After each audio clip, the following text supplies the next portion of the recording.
Good morning students, मैं Chandrakanta SKM public school Sangaria से आज आपको कक्षा 8वीं में से पाठ नंबर 15 जिसका शीर्षक है पानी की कहानी और लेखक है रामचंद्र तिवारी जी। तो इस पाठ के विषय में आपको बता रही हूँ। इससे पहले मैंने आपको वीडियो भेजी है जिसमें हमने इस पाठ का बहुत सा हिस्सा समझ लिया है। तो हमने यहाँ तक समझा कि कैसे पानी जो है किन किन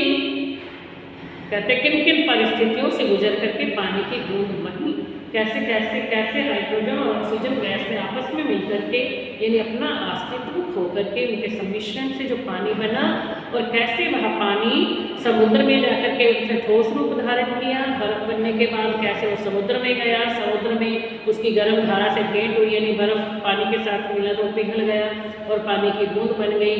फिर समुद्र में जाकर के तब उस बूंद ने बताया कि हमने तो ये सोचा था कि समुद्र में केवल हमारा ही राज है, यानी मेरे भाई बंधु ही रहते हैं, यानी केवल पानी ही पानी है। लेकिन जब उसने देखा कि वहाँ पर तो और भी बहुत सारे जीव जंतु पाए जाते हैं, कई प्रकार की मछलियाँ, घोंगे और बहुत से जीव जंतु पाए जाते हैं, और वहाँ पर एक ऐसी मछली पाई जाती है जो बहुत चमकदार होती है, ऐसा लगता है मानो कोई लाल हाथ में लिए हुए घूम रहा हो। और जब उस मछली की चमक को देख करके इतने अंधेरे में छोटी छोटी मछलियाँ उसके पास पहुँच जाती हैं तो वो उनको खा लेती है और अपना पेट भर लेती है। तब उसने बताया कि समुद्र में और नीचे जाने पर मैंने देखा कि वहाँ पर एक जंगल है, जंगल में कई तरह के पेड़ पौधे पाए जाते हैं, वहाँ पर चट्टानें भी हैं और वहाँ पर जो जीव जंतु रहते हैं बड़े आलसी हैं। तो कुछ ने तो फिर कहती है कि वहाँ पहुँचने के बाद हमने सोचा चलो हम अभी यहीं रह लेते हैं। तो कुछ ने तो ये निर्णय लिया कि हम सब यहीं रहेंगे, हमें क्या करना है और कुछ देख के। लेकिन जो पानी है यानी वो बूंद ने बताया कि हमने सोचा कि हम ऊपर जा कर के पृथ्वी के ऊपर भी क्या क्या पाया जाता है इसके बारे में हम जानेंगे। तो हमने ये निर्णय लिया कि हम पृथ्वी पर घूम घूम कर देखेंगे वहाँ क्या पाया जाता है। तो अब उससे आगे बच्चों अपनी पुस्तक हमेशा अपने पास रखो खोल के। अब हम शोर मचाते हुए आगे बढ़े तो एक ऐसे स्थान पर पहुँचे जहाँ ठोस वस्तु का नाम ही नहीं था। अब जब वहाँ पर वो पानी की बूंद जब पर आई, अब कहाँ पे पहुँच गई वो पानी, कहाँ पहुँचा? वो कह रहे हैं वहाँ जहाँ ठोस वस्तु का नाम भी नहीं था, बड़ी बड़ी चट्टानें लाल पीली पड़ी थी। अब लाल पीली चट्टानें कौन सी होती है बच्चों? वहाँ पर लावा था, यानी ठोस नहीं था। लावा ठोस नहीं होता, वो तरल होता है। तो वो कहते हैं कि वहाँ ठोस नामक चीज़ नहीं थी, केवल लाल पीली चीज़ें पड़ी थी, यानी कि वो लावा था और नाना प्रकार की धातुएं इधर उधर बहने को उतावली हो रही थी। इसी स्थान के आसपास एक दुर्घटना होते होते बची। जब वहाँ पहुँचे एक दुर्घटना होते होते बची। हम लोग अपनी खोज में इतने प्रसन्न थे कि अंधाधुंध बिना मार्ग देखे बढ़े जाते थे। यानी वो बूंद बता रही कि हम देखना चाहते थे कि पृथ्वी पर क्या कुछ पाया जाता है, हम खोज कर रहे थे। उसमें हम इतने व्यस्त हो गए कि हमें कुछ पता ही नहीं चल रहा था, बिना कुछ देखे हुए हम आगे ही बढ़ते जा रहे थे। इससे अचानक से एक ऐसी जगह जा पहुँचे जहाँ पर तापक्रम बहुत ऊंचा था, यानी तापमान बहुत ज़्यादा था। वहाँ पहुँच गए और हमारे लिए वो असहाय था, यानी हम वो सहन नहीं कर पा रहे थे, उस तापमान को सहन नहीं कर पा रहे थे। हमारे अगुआ कांपे और देखते देखते उनका शरीर रोशन और हाइड्रोजन में विभाजित हो गया। यानी हमारे जो आगे थे वो कांपे और देखते ही देखते उनका शरीर जो था हाइड्रोजन और ऑक्सीजन में हो गया। इस दुर्घटना से मेरे कान खड़े हो गए और अपने बुद्धिमान साथियों के साथ मैं एक और निकल भागी, यानी वहाँ से हम भल चल दिए। अब हम लोग मतलब ज्वालामुखी फट गया था एकदम से। ज्वालामुखी फटने के बाद क्या हुआ, ये सब जो गैसें थी वो इधर उधर चली गई, इधर उधर भाग गई, यानी ये बताया इसमें। हम लोग अब एक ऐसे स्थान पर पहुँचे जहाँ पृथ्वी का गर्भ रह रहकर हिल रहा था। फिर एक बड़े जोर से धमाका हो, पृथ्वी का गर्भ हिल रहा था और एक बड़े जोर से धमाका हो, यानी कि वो कहते हैं ना वो लावा फट गया। तो क्या हुआ, ज्वालामुखी होता है, जो ज्वालामुखी फटता है तो बहुत जोर से धमाका होता है, तो सारा लावा इधर उधर बिखर जाता है। तब हम बड़े चौंक पड़े थे इस दुर्घटना को देख करके। पीछे देखने पर ज्ञात हुआ कि पृथ्वी फट गई है। जब हमने पीछे मुड़ करके देखा तो हमें ऐसा लगा जैसे पृथ्वी फट गई है और उसमें धुआं, रेत, पीली धातुएं और लपटें निकल रही हैं। अब वो सारा जो लावा फटा है, लावा ऊपर उठेगा तो उसमें से ऐसा लग रहा है लपटें निकल रही हैं, क्योंकि वो बहुत गर्म होता है, बहुत भयानक दृश्य होता है। अब वो कह रही कि यह दृश्य हमारे लिए बड़ा ही शानदार था और इसे देखने में की हमें बार बार इच्छा होने लगी थी। अब लेखक कहते हैं, आगे वो लेखक कह रहे हैं, अच्छा मैं समझ गया तुम ज्वालामुखी की बात कर रही हो, उनसे कह रहे हैं। कहते कि हाँ, तुम लोग उसे ज्वालामुखी कहते हो। अब हम ऊपर पहुँचे तो हमें एक और भाप का बड़ा दल मिला। हम गरज कर आपस में मिले और आगे बढ़े। पुरानी सहेली आंधी के भी हमें यहाँ दर्शन हुए, यानी आंधी पुरानी सहेली बता रहे, अंधेरी आती है ना, उसके दर्शन हुए।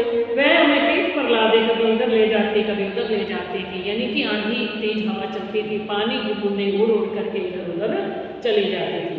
वह दिन बड़े आनंद के थे। हम आकाश में स्वच्छंद किलोले मारते फिरते थे, यानी हम आकाश में घूमते रहते थे, स्वतंत्रतापूर्वक स्वच्छंद होकर घूमते रहते थे।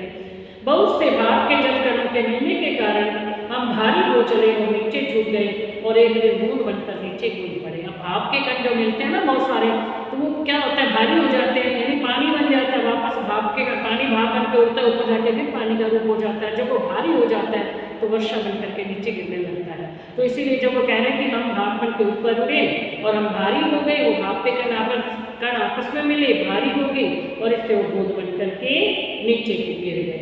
मैं एक पहाड़ पर गिरी और अपने साथियों के साथ मैं भी उचाली होकर एक और बह चली। अब वो कहते हैं कि वर्षा के रूप में पहाड़ पे गिरी और पहाड़ के साथ जो मिट्टी वगैरह होती है वो मिल जाती है पानी में, फिर वो मैली हो जाती है। पानी जब नीचे आता है तो वो मैला मैला पानी था और नीचे बह चली। पहाड़ों में एक पत्थर से दूसरे पत्थर पर कूदने और किलकारी मारने में जो आनंद आया वह भूला नहीं जा सकता। अब एक पत्थर से दूसरे पत्थर पर कूदना मतलब कि जो झरने बहते हैं, वो नीचे झरने बहते हैं ना पहाड़ों पर, तो कितने सुंदर दृश्य करते हैं। तो वो कहते हैं कि वो जब हम ऐसा खेल खेलते थे तो हमें बहुत अच्छा लगता था। हम एक बार बड़ी ऊंची शिखर पर से कूदे और नीचे एक चट्टान पर गिरे। बेचारा पत्थर हमारे पहाड़ से टूटकर खंड खंड हो गया, यानी पानी पत्थर पे पड़ता जाता है तो पत्थर भी जो है उसके भी टुकड़े टुकड़े छोटे छोटे टुकड़े हो जाते हैं, यानी भुरभुरा सा हो जाता है। यह जो तुम इतनी रेत देखते हो पत्थरों को चबा चबा कर हम ही बनाते हैं, यानी पानी के कारण ये जो रेत बन रही है ना, ये पानी के कारण ही बनती है। जिस समय हम मौज में आते हैं तो कठोर से कठोर वस्तु हमारा प्रहार सहन नहीं कर सकती, यानी जब हम मौज में आते हैं, जब हम मस्ती में आ जाते हैं, पानी जब अपनी मस्ती में आता है तो पानी जब पता नहीं अपने साथ कई चीज़ों को बहा ले जाता है, पत्थरों को भी तोड़ देता है और बड़े बड़े बांधों को भी तोड़ देता है। अपनी विजयों में उन्मुख होकर हम लोग इधर उधर बिखर गए। मेरी इच्छा बहुत दिनों से समतल भूमि देखने की थी, इसलिए मैं एक छोटी सी धारा में मिल गई। सरिता के वे दिवस बड़े मजे के थे। सरिता मतलब नदी, यानी जब वो बूंद नदी में मिल गई तो कहते वो दिन बड़े मजे के थे। हम कभी भूमि को काटते, कभी पेड़ों को खोखला करने गिरा देते। हम नदियों पे जा रहा, पानी नदी में जा रहा है, रास्ते में कोई पेड़ पौधे, कई बार पेड़ों की जड़ों मिलके पेड़ों को खोखला कर देते, गिर जाते थे वो पेड़। बहते बहते मैं एक नगर के पास पहुंची, अंत में मैं एक शहर के पास पहुंची। मैंने देखा कि नदी के तट पर एक ऊंची मीनार में से कुछ काला काला धुआं निकल रहा, काली काली हवा निकल रही थी, यानी वहाँ पर एक चिमनी लगी हुई थी, चिमनी में से वो कारखानों में से काले काला धुआं जो निकलता है वो निकल रहा था। मैं उत्सुक और ऊपर से देखने के लिए क्या बढ़ी कि अपने हाथों दुर्भाग्य को न्योता दिया। मैंने सोचा चलो मैं उस धुएं को देखती हूँ, लेकिन मुझे क्या पता था कि मेरे साथ बहुत बुरा हो जाएगा। जो ही मैं उसके पास पहुँची, अपने साथियों के साथ एक मोटी नल में खींच ली गई, यानी उस धुएं के पास पहुँची तो वो नीचे जो है उस नल में खींच ली गई। कई दिनों तक नल में घूमती फिरी। मैं प्रति क्षण उसमें से निकल भागने की चेष्टा में लगी रहती थी। भाग्य मेरे साथ था। बस एक दिन रात के समय में ऐसे स्थान पर पहुंची जहां से नल टूटा हुआ था और तुरंत उसमें से होकर निकल भागी और पृथ्वी में समा गई। अंदर ही अंदर घूमते घूमते इस पेड़ के पास पहुंच गई। जब अंदर ही अंदर घूम रही थी पृथ्वी में, अब पृथ्वी में तो नमी है तो ऊपर से वो पेड़ की जड़ ने, बेर की जड़ ने, बेर का जो पेड़ था उस जड़ ने से खींच लिया कहती, और मैं जो है पत्ते पर पहुंच गई। और फिर उसके बाद कहते हैं कि अब रुको, बस मैं इतना ही बता सकती हूँ। अब जो है सूर्य निकल आए हैं, सूर्य निकलने के कारण मुझको उड़ने की शक्ति आ गई है। अब मैं बस जा रही हूँ, अब मैं तुम्हारे पास नहीं रुक सकती। और इस प्रकार से अपनी पूरी कहानी सुना करके पानी की वो बूंद लेखक के हाथ से ओझल हो गई। तो बच्चों, पानी की कहानी आपको समझ में आ गया होगा कि पानी का कैसे कैसे पानी बना था, किन किन परिस्थितियों से वो गुजरा था। तो आज के लिए बच्चों इतना ही, लेसन पूरा हो गया। यदि ये चारों वीडियो आप यदि एक साथ देखोगे तो आपको बहुत ही अच्छी तरह से समझ में आ जाएगा। Thank you.